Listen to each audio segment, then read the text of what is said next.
How's it going, guys? I know this is a little different from what you're used to with my videos. At least it's the first time you guys are seeing my face for the first time, and I'm only doing this because I wanted to just let you guys know that the video is going to be a little off this time. And it was supposed to come out yesterday, so you're going to hear me saying yesterday as in Sunday, which was because it was supposed to come out on Monday, but I couldn't, and my video got like cropped for some reason. I'm not sure what it was or why that happened, but hopefully you guys enjoy it. Drop a like if you do, subscribe if you're new to the channel, and I'll catch you at the end, guys, because there was another thing towards the end of the video that I wanted to touch on, just because it revolves around Dembele. Because last night or in the video I reported that he was just injured, or they wasn't sure if it was a relapse or not, but now we're actually confirmed that he actually is gone for the season, which sucks, but I'm going to cover that at the end, so hopefully you guys stay all the way to the end, and I'll see you at the end, guys.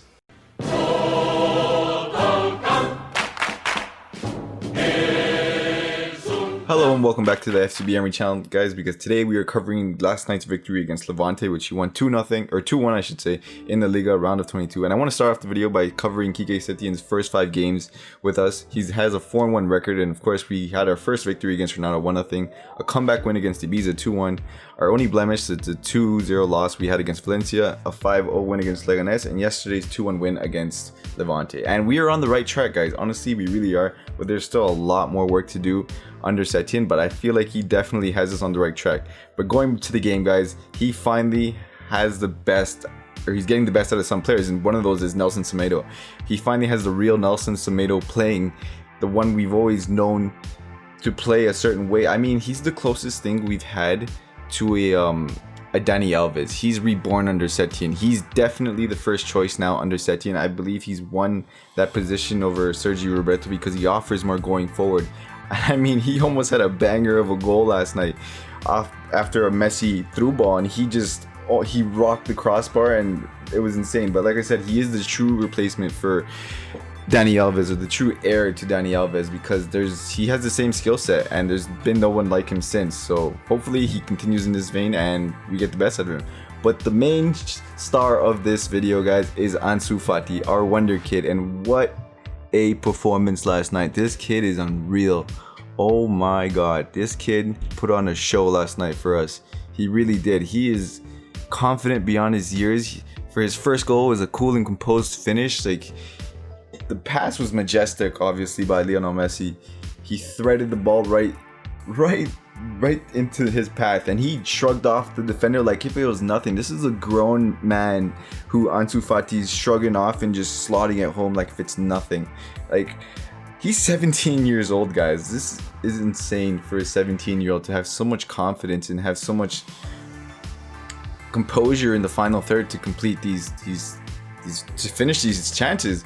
He's 17, but still a real threat going forward, guys. He has no fear for any drive he goes forward. He will always take the 1v1s. He will win the 1v1s scenarios. That's something that we've known in his game, and his second goal was a true poacher's goal.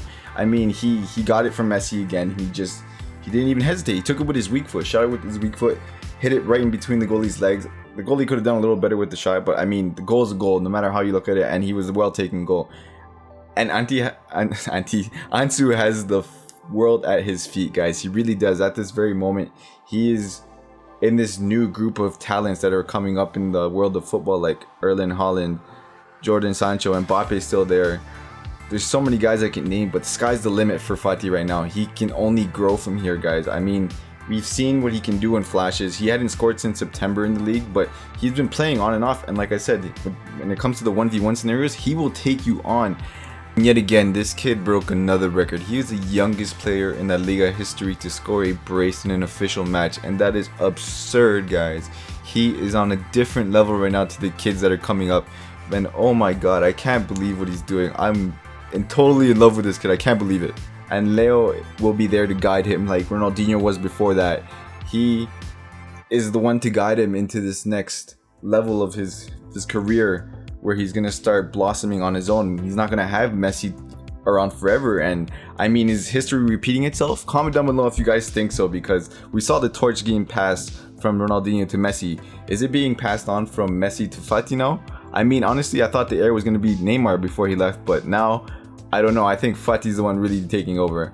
In other news, our defensive issues still continue, guys. Honestly, it's becoming a real problem. PIQUE picked up his 14th booking of the season, and that's absurd. I mean, 14 bookings in 27 games so far this year. Last year he had 7 in 52 games. 52 games. He's already doubled his amount in less games. That is insane. I mean, the discipline is not there with Gerard Piqué right now, and he needs to correct that.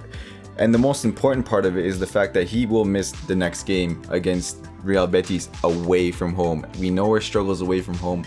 We are struggling away from home, and the fact that we're going to lose a huge pillar like Gerard Piqué in the back is a huge loss. And I don't know how we're going to cope with that. I don't know what Setien's going to do. I don't know if he's going to go for 2 left-footed center backs in Umtiti and Lenglet. I mean, that's the obvious choice, but we have yet to see. Griezmann, another one, was poor tonight. He had a couple of very good chances which he should have finished. I mean, for his caliber of player and for the amount of money we paid for him, I've covered it in my video before. It's like one video I say he did great and the next he did poorly, and I mean, it's just what it is with Griezmann at this point. Like, what more has to be said about Griezmann's performances? He missed opportunities last night, and I think we're gonna regret not signing a 9 in the summer, guys. I really do, because Griezmann's gonna have these nights where he's inconsistent and he's off target. And if Messi's not scoring goals, and if Fati's not scoring goals, and if Dembele coming back from injury isn't scoring goals, it goes to Griezmann without Suarez, and I don't know if he's gonna be able to do that for us. Messi was missing his killer instinct tonight, though. He was looking for his goal the whole night. He was really upset. He was trying. He could even set up Fati on his third, but he just really wanted his goal, and you could really see it, and he could not buy a goal tonight. But in the end, no goals, no problem for Messi. Messi ended up with 2 assists, and he still had an effect in the game because he laid down the 2 assists that won the game. So I mean, he hasn't been as lethal in front of net as we'd like or as we're used to seeing, but I mean, he's still influencing games enough to win them, so there's no problem there. But honestly, huge shout outs to Marc-Andre ter Stegen, the German wall. He is by far, in my mind, the best goalie in the world at the moment, without a doubt. Ter Stegen is so huge for us. I mean, he stopped shot after shot after shot, and without him, his positioning, his reflexes, everything was on point for Ter Stegen tonight. Boy, that last save where they scored on us, it just went off his glove and went in. Unfortunate, but like I said, his positioning and his reflexes, Mats really made the difference again tonight for us. If it wasn't for him, we could have been down a few goals, or we could have been scored on many times. And I mean, he kept us in the game, guys. He really did. And if it wasn't for him, I don't know where we'd be at some points, because he's the one leading from the back. I mean, the defense isn't doing their job at the moment, and it's clear to see that. But Ter Stegen, as long as we have it in net, we got a solid goalie keeping us alive in games. But that's the thing, big games are coming, and can we fix these issues in time? Setien really has to hash these problems out before the big games come knocking, like Napoli. Napoli's just around the corner at the end of February. The Clasico is March 1st, and he has to hash out these defensive issues because we are poor defensively right now. We've conceded way too many goals. Overall, the game was good, but we have to improve, like I keep saying, guys, and like I've said in my past videos, the defense really needs to improve, guys. We are not going to be able to fight up against the big European elites like Liverpool and PSG and Man City if these guys all go through and we end up seeing them in the next round, because we are poor at the back, guys. Setien needs time, but crunch time is coming. Like I keep saying, crunch time is coming. These big games are coming, and he really needs to get these guys organized. And I get it, he's trying to get his ideas across and his philosophies across, and these guys don't have that much time to adapt to his new ideas and his new methods, because he came mid-season. I mean, at the end of the day, it's a bored thing to have done that, but the players are the ones that are affected the most because they have to understand all his tactics and ideas. And if they don't do it in time, and we're all over the place on the field, I mean, training is one thing, but in game is a whole different story. And we have to perform in game, or else we are going to suffer and we're not going to win anything. Alright guys, so this is what I was talking about at the beginning of the video, where I had something said differently yesterday, or when I made the video yesterday, in regards to Dembele, because there was alarm bells going off yesterday in regards to Dembele pulling out of training because he had discomfort in his right thigh. And at first they were saying it was no relapse, that it was just muscle fatigue, and I understand that, or it made sense because of the regimen that Setien's training these guys at, or the way he's training them now, and he's trying to get them back up to fitness. And I mean, it made sense at first. I mean, we thought we dodged the bullet, but he was supposed to be the last chess piece on the board for us. He was supposed to be crucial for us, guys. He was supposed to be the one to complete the trident with Messi, Griezmann, and Dembele, or Fati at this point. We really don't know who our best lineup is yet. I mean, I do even have a front line. We have yet to see, but now we've genuinely lost Dembele for the season. He is out with a hamstring tear in his right thigh. So it is a relapse, and he's going to have to go under the knife. And the recovery after surgery is approximately 4 months. So his career, or his season, is done. And I believe his Barca career is done at this point, guys. It's too many injuries now. He can't even get onto the field for us. And it's sad because he is so talented. He's changed games for us and before with his goals and his pace alone and his two-leggedness. He's not afraid in the final third. And sadly, he's going to be a huge miss for us. But, I mean, it's just tough break for this kid. He really can't catch a break, and I feel so sorry for Dembele.